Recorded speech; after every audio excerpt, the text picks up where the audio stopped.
A young boy once took a trip across the sea with his father.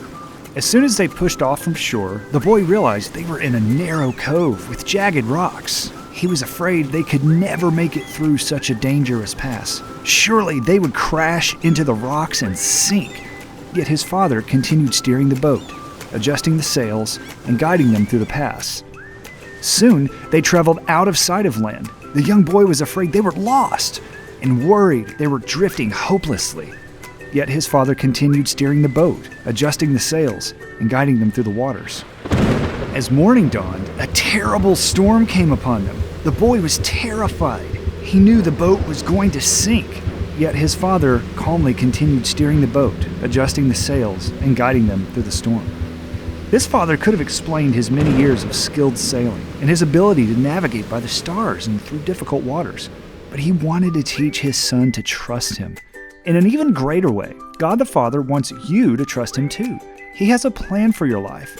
He is sovereign, has complete power over all things, and He is always at work, even in terrible situations. Just because you don't understand what is happening, it doesn't mean He isn't working everything out for good. If you believe in Jesus, you can trust Him because He has promised to always be with you. Watch to see God's sovereign power and how God was working out His plan in Joseph's life too.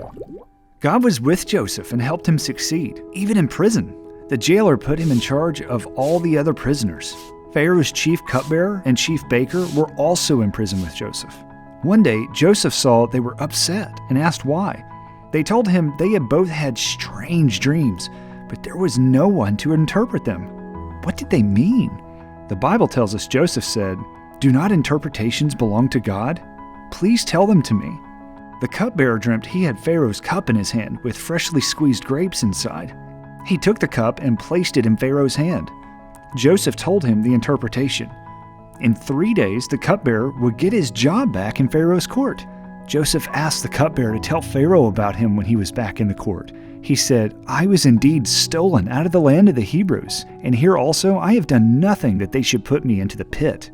Maybe Pharaoh would understand and get him out of prison.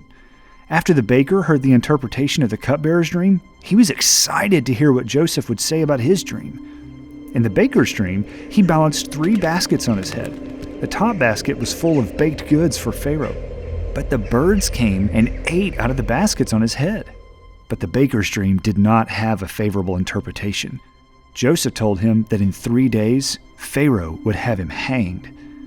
In 3 days, what Joseph told each man came true, yet the cupbearer forgot about Joseph for 2 entire years. One night, God gave Pharaoh dreams that deeply upset him. In his first dream, 7 very well-fed, healthy cows came out of the river, eating the grass on the shore. Then 7 other cows, ugly and thin, came up out of the river and ate the 7 healthy cows. In the second dream, he saw 7 plump and healthy heads of grain sprout from the ground. Then 7 other heads sprouted, but they were thin and rotten. The 7 rotten heads of grain ate up the 7 healthy ones. Pharaoh was deeply troubled by these dreams. He didn't understand what they meant. At that moment, the cupbearer remembered Joseph and told Pharaoh about him. Pharaoh told his servants to go and get Joseph quickly. Pharaoh said to Joseph, "I have had a dream, and there is no one who can interpret it. I have heard it said of you that when you hear a dream, you can interpret it." Joseph told Pharaoh, "It is not in me. God will give Pharaoh a favorable answer." So Pharaoh told Joseph his dreams. Joseph said they both had the same meaning. God was showing Pharaoh what he was about to do. The entire land would have 7 years of bountiful crops. But after that, there would be 7 years of famine where the crops wouldn't grow well. It would be so severe that people would forget about the years when they had good crops. Joseph even gave Pharaoh a plan to store food so many people in Egypt wouldn't die from starvation during the famine. Pharaoh was extremely impressed with Joseph, and he appointed him second in command of all Egypt. God had complete control over what was happening, and he was working out his plan in Joseph's life. God moved Joseph from being a prisoner to ruler at just the right time. And the dreams God gave the baker, cupbearer, and Pharaoh were happening. But what about the dreams God had given Joseph when he was young? Will they come true? Find out next time.